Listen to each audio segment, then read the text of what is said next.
Yo, what's up mga bossing? Ayan. So, update lang dito sa ating motor, si Eri. Ayan. So, kung nakita nyo yung post ko nung isang gabi na nag-ayos tayo ng throttle cable tsaka ng throttle body. Maganit na kasing pihitin yung silinyador natin eh. Pero ngayon, okay na. Goods na. Ayan. Bumabalik na siya. Ayan. Tapos, ayan. So, kung makikita nyo, tinanggal ko muna yung sa may batok. So, inoobserbahan ko pa muna yung throttle body natin kung mag-i-stack up pa ba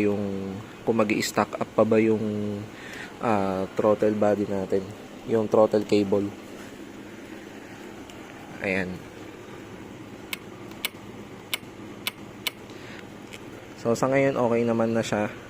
Tapos, i-observe na lang natin.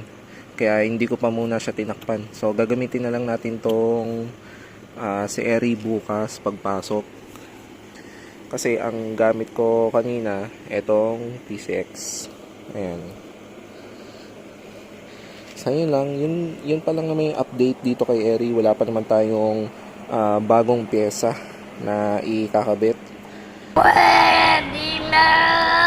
Soon, sana meron na tayong mga ikakabit na pyesa. Abang-abangan nyo na lang mga bossing. Yun lang. Ride safe. Peace.